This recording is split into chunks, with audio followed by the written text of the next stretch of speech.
we will start with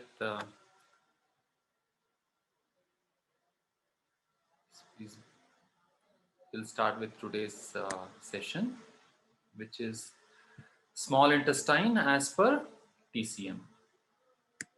Okay. So what are the main things that a small intestine does as per TCM? So these are the three main things which the small intestine does. It separates the pure and impure parts of the food, and it separates the pure and impure parts of the body fluid, and it differentiates the right from wrong. Okay.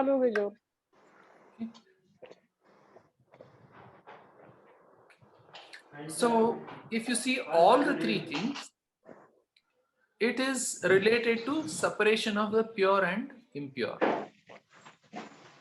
So this, either it would be doing it for the food or the liquids which come along with the food, or the metaphysical part is somebody is trying to speak.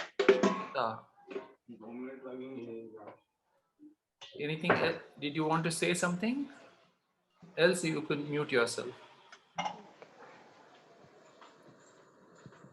Okay. Fine. So if we see all the three things, it is related to bifurcating the pure and impure, either in the physical form or the metaphysical form.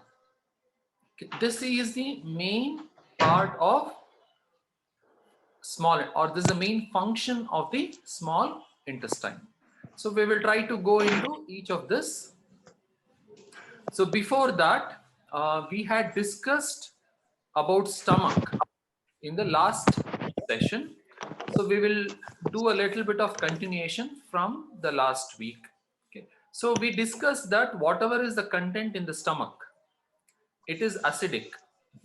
The food gets mixed with the acids, gets digested, and when it is coming out, so this is the part. Okay. When it comes out, this whole, the remaining part of the journey, that is the small intestine and large intestine, requires it to be not so acidic, right? So okay, I am trying to mute everyone, but still.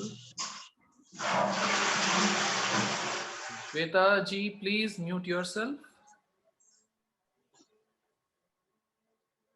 I'm trying to mute, but somehow it is not happening.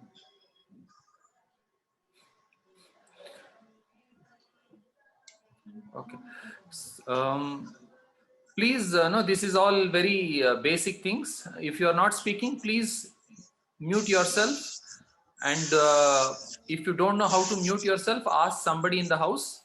They can help you, because it will disturb the class and the flow will be broken. So please. And Narayanappa sir, also please mute yourself. Okay. We will continue. So the food in the stomach is acidic, but when it starts the journey further, it should not be so acidic. The acidic level is like around 3, 2.5, 3. That is the level of acidity. But if that level of acidic food comes into the intestine, so it will burn the intestine. Okay. So the stomach will have thick mucus coating, which will protect the stomach from such acidic level. But when it comes to the intestine, it will not have such high level of coating, mucus coating, as in stomach, to help it protect from the acidic content. So it should. Excuse me, Krishna sir. Somebody, I think Shweta ji has unmuted herself. Please. Here's some lot of sound in the background. It's very difficult to focus on what you're saying. Okay, I am trying to mute. Okay, I think now she got muted. Okay, I somehow I mute, but that person is not getting muted. Okay, sorry about that. Okay, so I'll repeat myself. The stomach, the content in the stomach is acidic, but when it is supposed to come out, it should not be so acidic, right? So what happens in this first part of the small intestine, the duodenum, lot of okay, I have to Shweta Sir, ji, difficult yes, to I just have disconnect completely and reconnect. to from the meeting.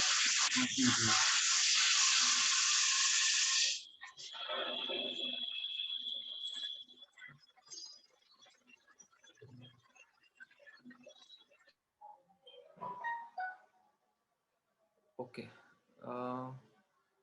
So it is something very simple, but people, if they are not tech savvy, sometimes they don't get it. Okay, fine. See, if once the food comes out into this duodenum, lot of alkaline contents gets added. Okay, so it is the same thing, but I have tried to show it at three different levels of detail. Okay, so what gets added is the bile from the liver and gallbladder, and the pancreatic juices are added into the food. So if you see here, so the liver and gallbladder is sending the bile, and the pancreas is also sending its enzymes. Both of these are alkaline in nature. So it comes out in this place in duodenum. Okay, the exact name is ampulla of Vater. Okay, so this is the name that it is given. So in this part, the alkaline content gets mixed into the acidic food, and it neutralizes the acidity of the food. Okay, so it is important to know this part. The duodenum is like this C kind of structure, right? So if you go a little bit in detail, even that duct from pancreas, which is coming, has two roots. Okay, one is the main root where it is coming over here, and other one is this auxiliary pancreatic duct. Okay, so this is about the um, anatomy of this place. This is important to understand. So this is where the food gets neutralized and continues its journey further. Okay. So it is something very similar to this. Say if you are cooking something on a stove, okay, you need high heat for the food to get cooked. But when you are supposed to eat it, you don't want that to be so high as on the stove. So you want it to be little cooler, right? Only then you will be able to eat. If it is so hot as in the stove, you will no, your tongue will get burned. Say if you are cooking something on the in the cooker, while getting cooked, it should be under high pressure, high heat, so that it gets cooked. But after the cooking is over, you allow it to cool down a bit, and then you eat it, right? So in the same way, in stomach, there is lot of acidity where the food gets well thoroughly cooked. And then now when it is time to eat, that is absorb, it needs to cool down. The acidity should get down, right? Okay. So the content of alkaline contents, which is the bile and the pancreatic juices, are added to the food, which makes it less acidic. Okay. Now the journey continues. Okay. After duodenum, there are three parts in small intestine, which is duodenum is the first, jejunum is the second, and ileum is the last part. Okay. But as far as TCM is concerned, the entire small intestine is just one organ. But in allopathy, we have subdivided the intestine into three parts where each of them does different functions. Okay. So now we will get into the main function of small intestine as per TCM. The first thing is that it is to separate the pure and impure parts of the food. How does it do? See, last time we had discussed about, I had shown Niagara Falls picture. Like I told, the water is falling down, but the microparticles of the water is rising up. Okay, this is what I had discussed. Even this is water, but it is in a very micro level. Okay, something similar is happening over here also. See, when the food is flowing through the intestine, you will have these small finger-like structures called villi. So this increases the surface area of the entire intestine. Okay, when if it is, imagine if it is was just a pipe-like structure without any of these villi, then the surface area would be very small. But because of these finger-like structure, the surface area will become very high, very, very high. When the food is passing through these villi, so it will slowly start absorbing the contents in the food. Okay, so the pure part, whatever the small intestine absorbs, that pure part is sent by the spleen throughout the body for nutrition, just like the mist that you saw in the falls. Okay, and whatever is the impure portion,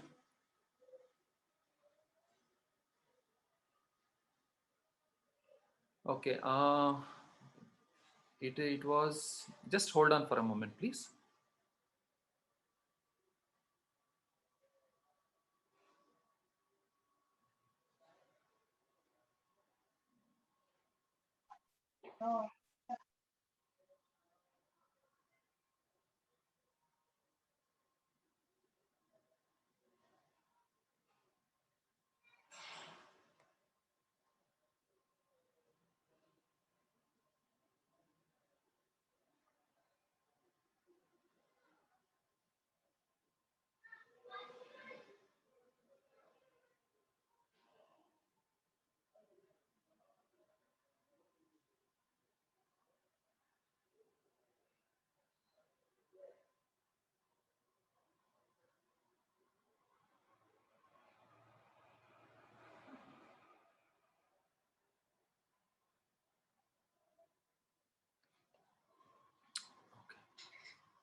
Okay, so I was telling, because the small finger-like structure it absorbs the pure part of the content, and whatever is the impure, it continues the flow in the intestine. It is slowly getting turned into a waste material which is not required, which will get excreted in the large intestine through anus.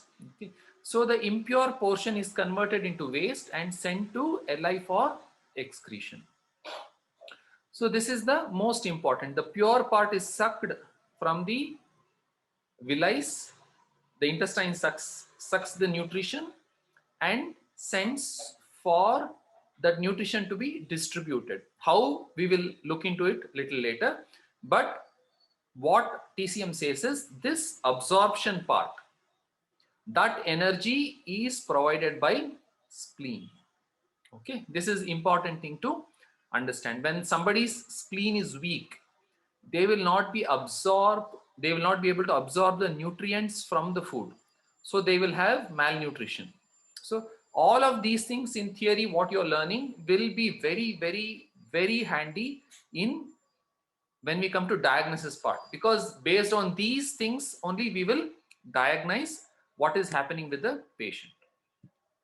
Now the same phenomenon of separation of pure and impure happens with the fluids also. So when we eat food, we also take liquid things along with the food. Say when we eat rice, we eat sambar also, or anything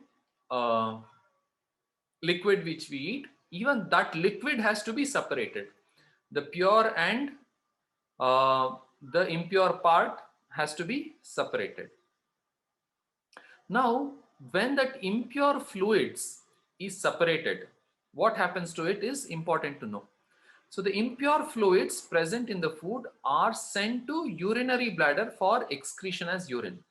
The solid part is sent to the large intestine and the liquid part is sent to the urinary bladder for excretion as urine. So in this way, small intestine also influences urinary bladder. So something very important to understand, in this will be very, very handy when we come to the diagnosis part. Sorry, the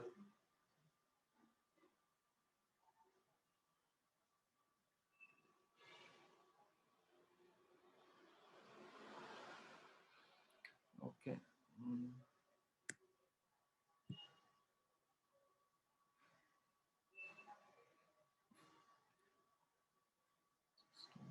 Please.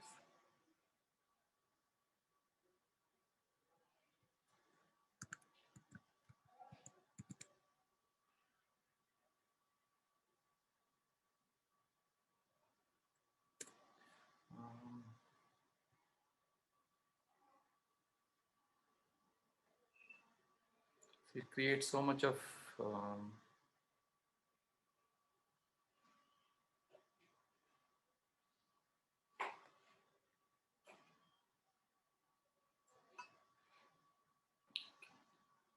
sorry about that. Okay, so I was telling that the small intestine influences the urinary bladder.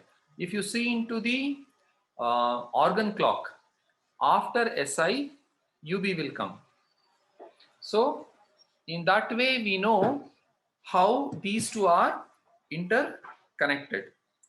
Okay. Say if you watch your organ clock, say after SI, the UB will come. So hence for diseases of urinary bladder, so SI also needs to be treated. Means we have to keep that into consideration. We just don't treat only the urinary bladder. So we will have to also treat SI. What are the conditions? All those we will look into the diagnosis part. Why we have to treat SI? It is because the SI is sending the impure fluids to urinary bladder for excretion. Okay. So we will once again dwell little in detail about the body fluids. Okay. So fluids obtained along with the food is separated into pure and impure parts. In this task of separation, the SI, okay, if you have any questions, we will take it up towards the end. Okay. In this task of separation, the SI receives key and warmth from kidney ion. So kidney is responsible for creation of urine. How it helps in creation of urine in all different forms is what we are trying to see. What we have seen is the blood flows through the kidney and where the impure part is taken out. That is what we know. But the TCM says even the SI is supported with the kidney ion. One part of the kidney or one part of the energy of kidney supports the SI to separate the impure and pure. So in this way, the SI, the kidney helps in creation of the urine. Okay. And if there is any obstacle in the function of SI, it results in increase or decrease of urination. Okay. So if there is any problem in urine, we don't only treat the kidneys and the urinary bladder. So we will have to have this in back of our mind that SI is also responsible for creation of urine. as per TCM. Okay. If there is coldness in SI, the urine quantity will increase, and if there is hotness in SI, the urine quantity will decrease. Okay, which is the obvious thing, right? If there is excess of coldness that is trying to throw out that coldness in the form of excess of urine, and if there is a lot of hotness, that hotness is drying up the fluids, so the urine will be less. Okay. So now the third part is differentiating the right from the wrong. All these separation of pure and impure we saw in terms of the physical part. Now let us get into the metaphysical part or the non-physical part. What TCM says is, at the metaphysical level, the small intestine gives the power to discriminate. It is differentiate between good and bad, original and duplicate, pure and impure, useful and harm, right and wrong. So if a person has to decide what is right, what is wrong, okay, if it is good or um, if it is original or duplicate, pure or impure, this level of discernment comes from SI. That is what TCM says, because it is already doing that work of separation at a physical level. So it is also doing the level at the same work at the metaphysical level. So this power helps in taking the right judgment in a situation. So depending on different situation, our judgments will have to change according to the situation. This power comes from SI. Now this ability is called the intellect, wisdom, or vivek or viveka. So like somebody's like in a different language, they say, what is, where is your, where was your mind or where was your intellect? Why did you take such a wrong decision? So it means that at that point of time, their SI was not strong enough. Okay. And because of this ability of taking the decisions, the SI is also called as second brain. So there was some question earlier on the second brain. We have a physical brain, but TCM doesn't consider it as an organ, right? It treats it as an auxiliary organ. But what is that main organ which does all the calculations? Okay, is the SI. See, there is almost infinite number of calculations that the body has to do. See how much hormones that has to be released, how much say movement power has to be given to the muscles for the movement, and how much acid has to be released. So many function, how much temperature has to be changed to maintain the equilibrium. There are like almost trillions of amount of calculation which is done by our brain, but TCM says that calculation is done in the SI. Okay, so this is why the SI is called the second brain. Okay, now some people had also commented that the navel is considered as second brain. It could be, but why is that some people are considering it? TCM doesn't say the navel is the second brain. TCM says the SI is the second brain. But some people say the navel or the belly button is the second brain. Why? If you see in this picture, what is behind the belly button? It is small intestine. So this could be the reason that some people also say that the navel is the second brain, because the navel is totally covered in the backside by small intestine. Okay, so now this ability of the small intestine to create judgments is very important in some professions, like say judges.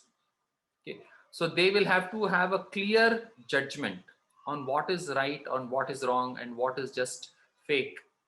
Okay, and similarly, those who are, okay, I just have 10 minutes. Once this ends, we will rejoin the meeting.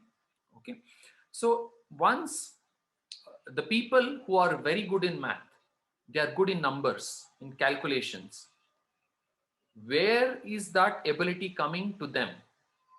TCM says it is through the small intestine, because small intestine does all the calculations. See how, at what rate the heart should beat, at what rate the respiration should happen. So many calculation, and all of that calculating power is coming through the SI. And so similarly, if someone is good in math, it means that their small intestine is strong. And if somebody is not good in math, it means that their SI is not strong.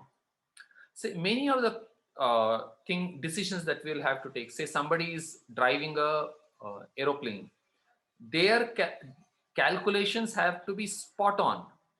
Any minor error in their decision making, will result in a very big damage. Okay, so in that way, many professions require somebody's calculative ability or judgment ability to be very precise. In the background, all of these people would have strong SI. Okay, that is the gist of this. And if somebody is too strong in maths, being good is one level, but if they are extremely good, then also it shows that their SI is out of balance, right? Either the SI is deficient or excess. In that way, we can see if somebody is extremely good, even that also says that their SI is out of balance. Okay. Now we see that heart and small intestine are paired organs.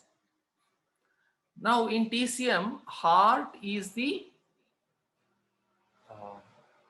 heart stores the mind. That is what the TCM says.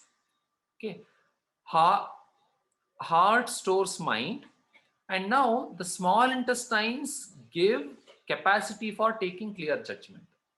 So if somebody is to function properly, they have to think right and take right decision. Then their heart and small intestine has to be in good coordination. Okay, so that is why hence both heart and small intestine helps in decision making / clear thinking. Okay, so each organ has a specific functionality. Liver has a specific functionality, gallbladder has a specific functionality. We will look into that in the future classes. Okay, so for as of now, the mind is stored in heart as per TCM. So the heart thinks. Okay, and the analysis of that thinking is done by the small intestine. So based on that analysis, it will come to a conclusion that this is right, this is wrong. This part is done by small intestine. Okay. So here if you see, I was trying to kind of give you a different kind of picture. So as per Western medicine, or what is visible through the eyes, the food flows through this path. Okay, first it comes into the stomach, it gets digested, then it moves to small intestine, okay, and then to large intestine, and it gets excreted. This is the flow. But for this flow to happen, it takes different energies from different organs. See, the entire path is the yang organs. Okay, I am not taking into consideration of the liver and spleen. Okay, where the food is flowing from the mouth to the anus. It is all yang. But yang is dependent on yin to get the energy. So where does it take the energy from for different functions is what I am trying to discuss in this slide. Okay. So now we discussed that the small intestine separates the pure and impure. For that it requires energy. Where does it get that energy from is the kidney yang. The kidney yang gives the energy and warmth. Yang is the heat energy. Okay. The warmth to help in separation of the pure and impure. Okay. If somebody is not getting the concepts of yang yin, don't worry. We will discuss in detail in future classes because there are some new participants. So if anything which you are not understanding, don't worry about it. What you understand, only that much you grasp. Okay. Now, the absorption energy is given by kidney yang. But to excrete out, it requires that push. Okay. That push comes from lungs. So in somebody, if their lungs is weak, they will see the problem of constipation. In some old people, when there is constipation, one of the reason, out of many reasons, one of the reason could be that their lungs is not strong. So when we were discussing the lungs, we did discuss that it is a pressure creator, like a, I'll show you the slide. So we had seen this picture where it is just like a pump, right? You keep on pumping up and down, the pressure gets built up in the tube. Similarly, the lungs is inhaling, exhaling, it like a cycle pump. So that is creating the pressure, internal pressure needed for so many functions to be performed. And that pressure gets transferred to different organs, tissues, etc. Now, out of that pressure, one of the function is in the large intestine, which is the paired organ of lungs. So the lungs sends the pressure to large intestine for the excretion. Okay. Now, this is about the enabler part. But who absorbs the small intestine takes the pure and impure. And where does it go? In terms of energy, the spleen is the one which absorbs it and distributes throughout the body. So this Niagara Falls example, which I had told the mist, it is something like that. Okay. It takes the content from small intestine and sends throughout the body. The physical part, anatomically how it does, we will take a look in the next coming slides. So my time is about to end. So we will, once the meeting ends, we will rejoin. So, and I will take up the next slide once you all rejoin. Okay. So just give me a moment.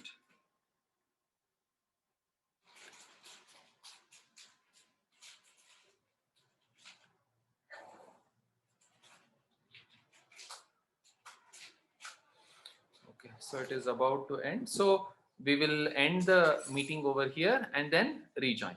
Okay, thank you.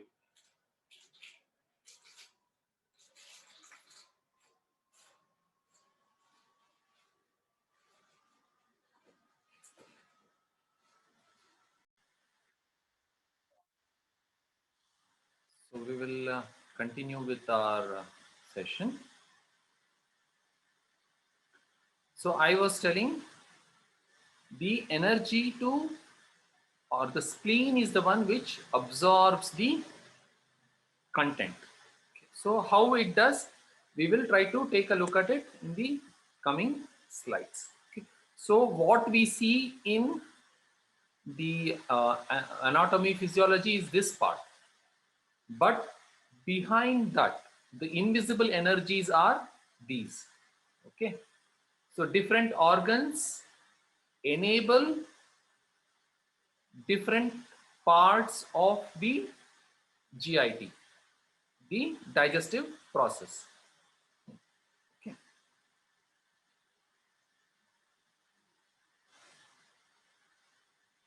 So now we will try to understand, after the contents are absorbed, what does it do? So let us try to see this picture.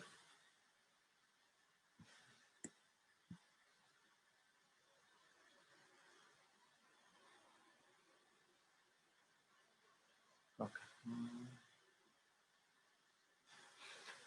See, in all the organs, there will be one entry point and one exit point for the blood. Okay. See, for example, stomach has the entry point for food is 1 and the entry exit point is 1. Okay, the food enters and exits. Similarly, the blood which is required for it to function. See, any organ, for it to function, it requires blood, right? So the stomach also requires blood. We know where the food is coming from. Through the mouth, the food is coming. But where is the blood coming? Through the arteries. So here we see that the artery which is coming out of the heart, through that the pure blood comes to the stomach. Okay, now once the blood comes, it has to go out also, right? So while going out, it goes through the veins. So here it is said it is through hepatic portal vein. See, all the digestive tract. Okay, if you see, the food is moving like this. Okay. But what happens is the pure blood is coming and the impure blood is moving out. In the impure blood, there is also the digestive juices which is extracted from the intestines. Now, where is that the juices going? That juices is going into the liver, right? So if you see, the liver has 2 entry points for blood. All the organs will have 1 entry point for blood and 1 exit point. If you see liver, the liver has 2 entry points. One, the blood is coming for the functioning, the pure blood is coming for the functioning of the liver itself. Second, the impure blood is also coming for the purification of the blood. Now, when the juices are extracted, it is not in the form of blood, it is in the form of nutrition. Right now, that nutrition has to be converted into blood. Where does it do? What does that, which organ converts it? It is through this liver. So all the nutritive juices which has been extracted from the intestine also gets into the liver. The pure blood also gets into the liver. So both of them gets mixed, or the liver does its function of purification or conversion of the food into the blood, and then it once again sends it back to the inferior vena cava. Through the inferior vena cava, it gets into the heart. The heart pumps it, sends it to the lungs, and then it comes back, and once again it takes the form of a pure blood. So what does TCM say? The blood is created by spleen key and the heart key. So the spleen helps in the absorption and in this part. Okay, it absorbs, then it is sent to the liver. Liver does its function and sends to heart. Heart converts, sends to lungs, then recirculates. TCM says this heart key and the spleen key is what creates the blood. They don't take into consideration of the liver and intestines. Hope this is becoming clear. Because of what I told here, they don't only see what is visible, they also see what is the invisible energies, right? So based on that invisible energies, the blood is formed by spleen key plus heart key. We have discussed in great detail about this. I am just repeating for those who are new. Okay, so if those who are new, if you could watch the previous videos, there is a lot of details about it.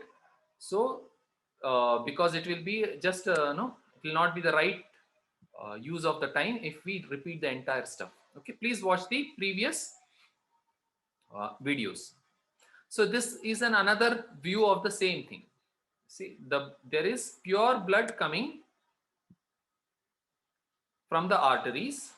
Okay, there is the hepatic artery gives the pure blood to the liver, and all the other blood which comes into the digestive organs, okay, stomach, small intestine, large intestine, spleen and pancreas, the output of that which contains the digested fluids go into the liver, and liver performs its function and sends it to the inferior vena cava through the hepatic vein. Okay, so when it is coming out, the juices have turned into kind of a semi blood. Okay, but TCM says once it goes and comes out of the heart, then it is a blood. So once it comes out of here, then it is blood. Until that, we consider it a nutritive juices, okay, which has been extracted and processed by the liver. Okay, I hope this part is clear. So this is another view of this. Say the entire large intestine and small intestine gets its blood supply through this arteries, mesenteric arteries, their specific name is, and then after it processes, that blood goes through the hepatic portal vein and gets into the liver. Okay, somebody had asked a question, what about the umbilical cord? We had discussed about this when the baby is in the womb. The mother's blood comes, the blood group of mother and the child would be different, could be different. Now, the child's body has to process the blood which is sent, the nutrition, etc. All of that comes from the mother. The baby doesn't have its own nutrition. Okay, so the nutrition comes through the blood, but the blood group is different between the mother and the child. So how does it then take the nutrition and oxygen, etc.? So it first, if you see this is the umbilical, and it is called umbilical vein collateral. So there is this connection between the umbilical and the liver. The mother's blood enters through this umbilical into the liver, and the liver converts the mother's blood group into its own blood group, and from there it takes the nutrition and sends it to the body of the child, right? So this is the connection between umbilical and the liver. Okay, I hope somebody had asked this question. I hope they have received the answer.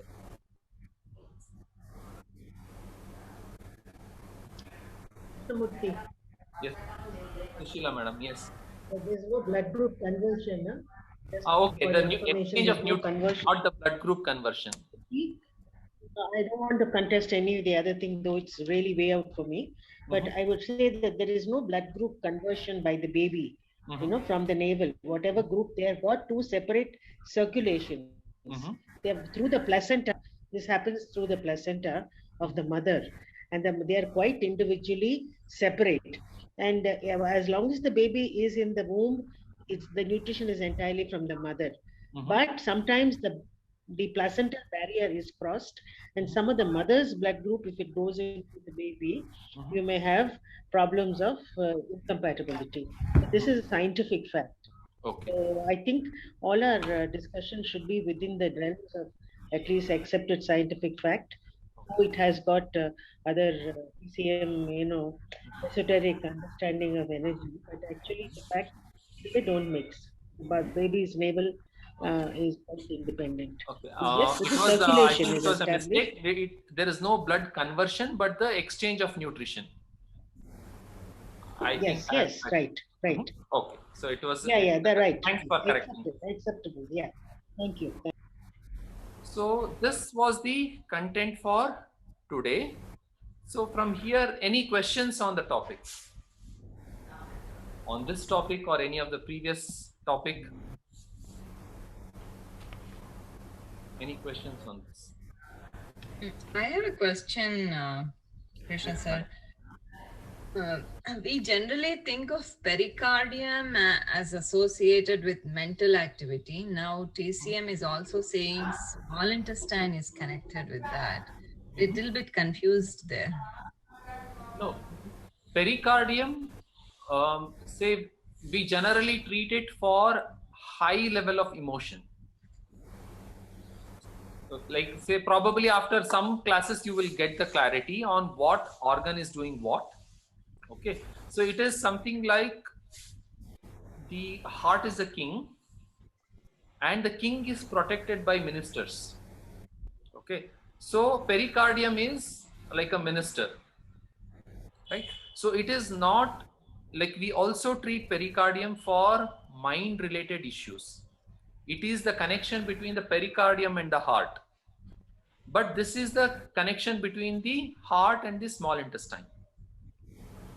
There is thinking, and when there is, say, when we come to the diagnostic, I am trying to not confuse others.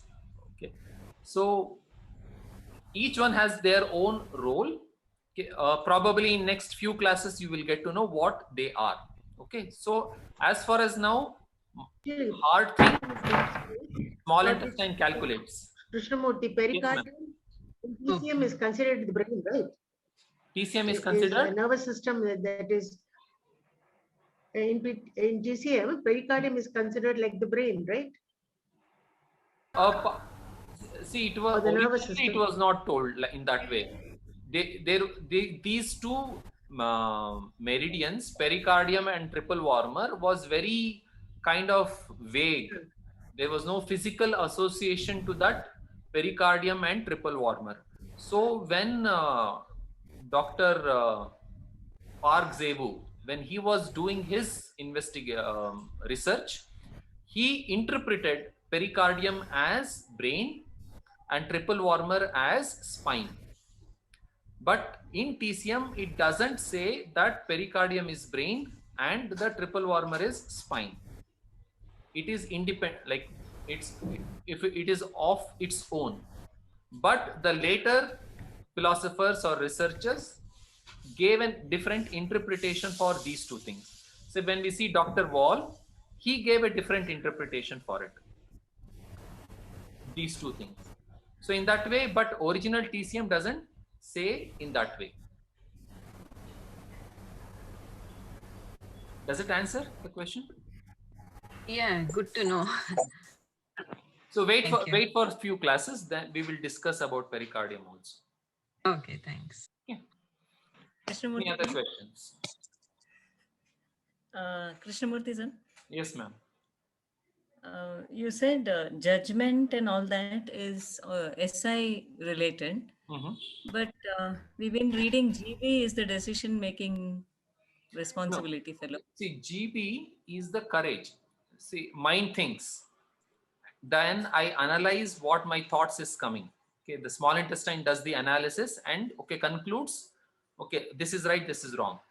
Now, after concluding, the action has to be taken.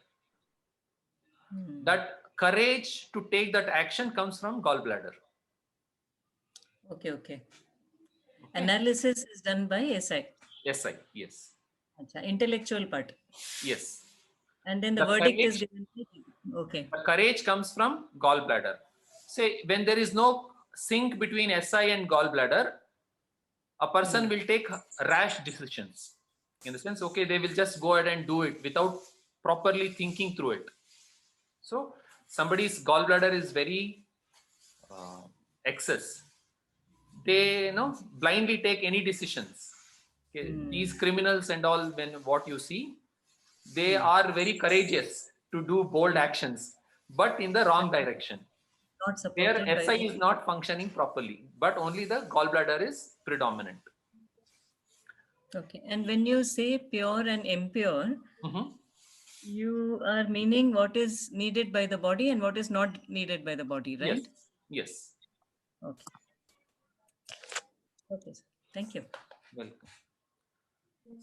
Any other questions?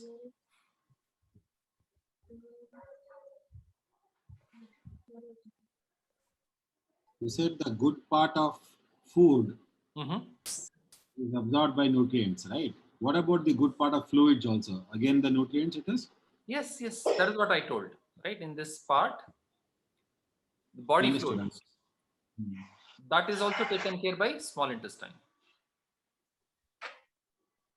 அங்கேயும் தெரியாது Okay. Any other அகராதின்னு போட்டுருக்காங்க. Mangalam madam, you have to mute yourself if you are not asking a question. Okay. Any questions? யாரா tea போடுறாளா இல்லையா? நாளைக்கு தானா tea? Mangalam madam, Guru 10 பாத்திரம் எவ்வளவு பேச்சு போட்டு somehow my this thing. Okay, Vasudev Murthy sir, you had raised your hand. You have a question? And Ranjan K, you also have unmuted yourself. Do you have a question?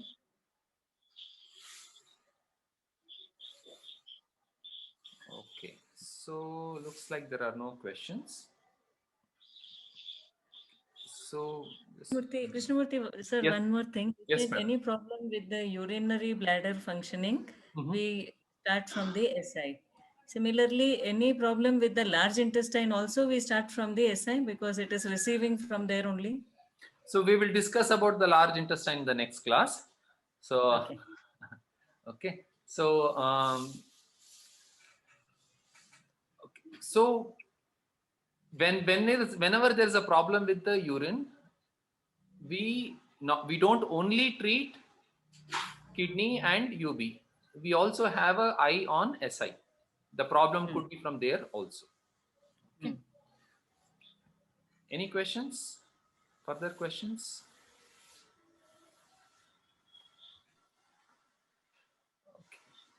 Okay. So if